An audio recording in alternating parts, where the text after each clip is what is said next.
Salam sukses. Sering kita melihat banyak orang sebenarnya diberi kesempatan yang sama. Namun kenapa hasilnya berbeda? Bahkan terjadi juga pada saudara kembar yang jelas-jelas dididik dalam lingkungan, budaya, dukungan, dan faktor-faktor luar lainnya yang hampir sama. Ada yang berhasil, ada juga yang tidak berhasil. Mengapa hasilnya berbeda? Mulailah kita mencari-cari jawabannya. Namun, sering orang lebih melihatnya karena faktor-faktor di luar dirinya.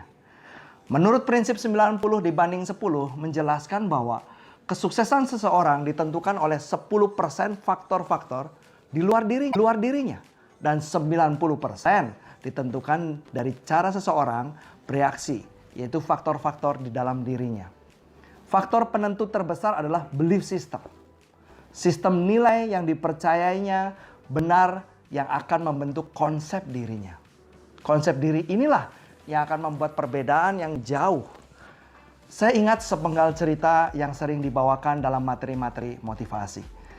Alkisah tentang dua kakak beradik yang sama-sama mengelola toko kelontong miliknya masing-masing.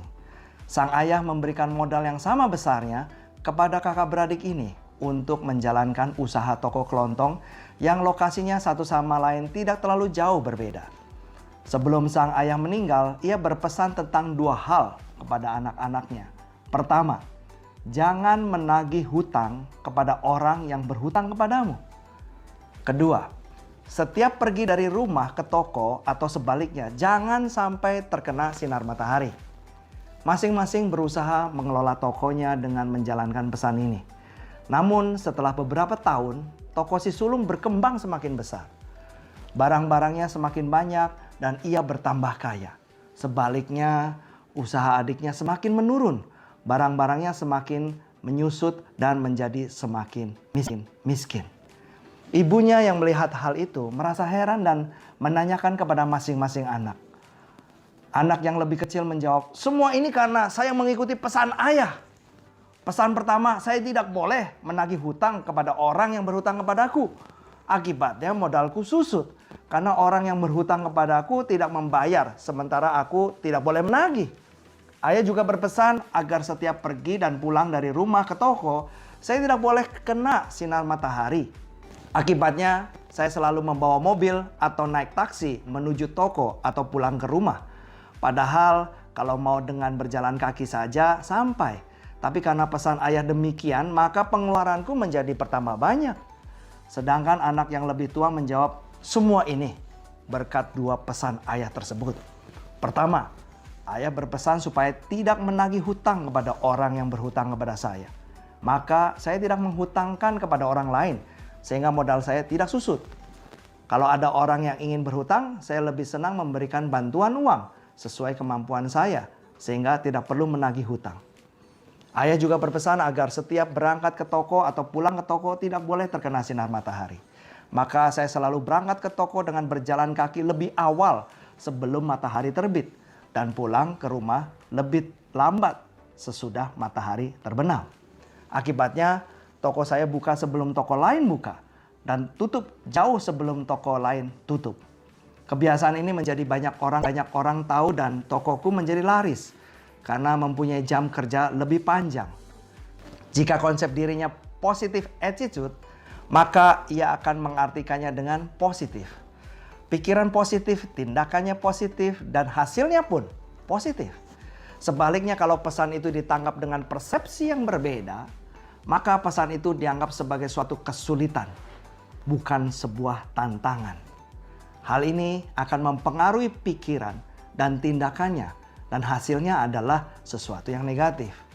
Konsep diri seperti sebuah sistem operasi yang mempengaruhi mental dan kemampuan berpikir seseorang.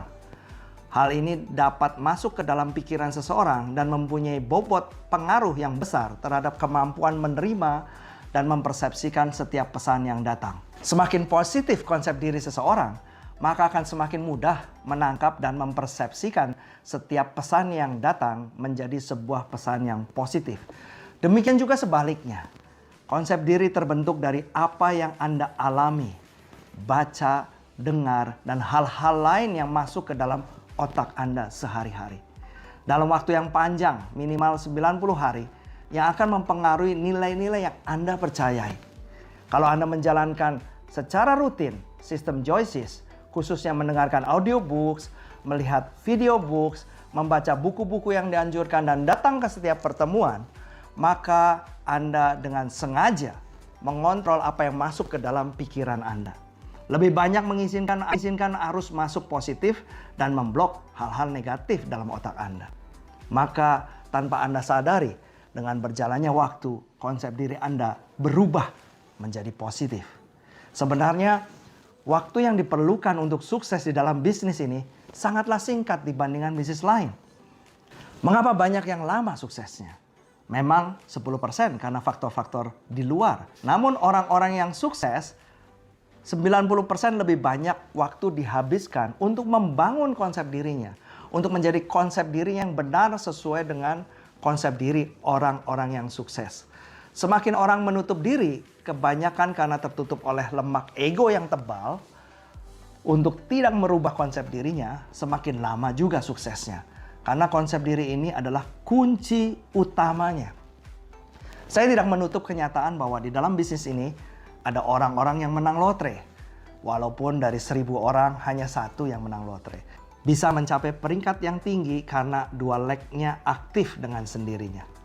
Namun dengan berjalannya waktu, jika orang-orang ini memiliki konsep diri yang salah dan tidak segera mau berubah, mereka pun akan tersandung sendiri oleh konsep dirinya dan kembali ke bawah. Berubah adalah kuncinya. Berubahlah ke konsep diri positif yang akan menentukan nasib Anda dan keluarga Anda. Saya, Joko Komara, terima kasih telah menyaksikan video books ini. Salam joy, senang! Salam sukses! Dalam hidup kita, banyak mengalami kejadian yang akan kita alami silih berganti. Kita kadang terseret untuk berlaku stereotip dalam menerjemahkan arti dari setiap kejadian yang kita alami. Sehingga melahirkan sikap yang sama seperti kebanyakan orang bersikap. Banyak di antara kita yang sering menyalahkan keadaan, lingkungan, dan orang lain atas kegagalan yang kita alami. Kita merasa kesuksesan kita tergantung dari nasib baik dan buruk yang terbentuk dari lingkungan dan keadaan. Sehingga kita menempatkan diri sebagai korban atas semua yang terjadi. Saya teringat sebuah cerita tentang 2 laki-laki bersaudara kandung yang dibesarkan oleh orang tua yang sama. Dalam lingkungan yang sama namun bernasib berbeda sama sekali. Yang salah satunya berada di panti rehabilitasi narkoba, sedangkan saudara lainnya adalah seorang pengusaha yang memiliki pabrik furniture knockdown yang terbilang sukses. Dalam salah satu perbincangan dengan saudara yang berada di panti rehabilitasi narkoba, dia menjawab secara klise, "Ya, semua ini gara-gara ayah saya." Dengan lirih dia meneruskan ucapannya, "Ayah saya seorang pemabuk dan menjudi. Keluarga saya bangkrut dan berantakan. Dia hanya memikirkan dirinya sendiri, sama sekali tidak pernah memikirkan saya." Masih tertunduk lesu. Dan katanya lagi, "Apa yang bisa diharapkan dari saya, hasil dari keluarga yang berantakan ini?" Dalam kesempatan yang berbeda, salah satu pembicaraan dengan saudara yang pengusaha sukses, ada pertanyaan tentang saudaranya yang ada di panti rehabilitasi narkoba. "Apa yang membuat kamu berbeda dengan saudaramu dan bisa sesukses seperti ini?" Nampak dia menghela napas, kemudian dia berkata, "Sudah terlalu banyak penderitaan dalam kehidupan saya dan keluarga kami. Saya hanya bertekad untuk mengakhirinya. Saya benar-benar tidak ingin bernasib sama seperti ayah saya dan ingin membahagiakan ibu saya. Itulah tekad saya selama ini." Keduanya mendapatkan kekuatan dan motivasi dari sumber yang sama. Bedanya adalah seorang memanfaatkannya secara positif dan seorang lainnya menggunakannya secara negatif. Jadi sebenarnya kita mempunyai pilihan untuk memberikan arti dari setiap kejadian yang menimpa kita. Kenapa kita tidak berlaku bijaksana dengan memberikan arti yang membangun kita? Apapun kejadian yang menimpa Anda, tidak ada artinya sama sekali. Sampai Anda sendiri yang memberikan arti. Anda mempunyai pilihan untuk memberikan arti dari setiap kejadian yang menimpa Anda. Berilah arti yang dapat membangun diri Anda. Saya, Joko Komara, terima kasih telah menyaksikan video books ini.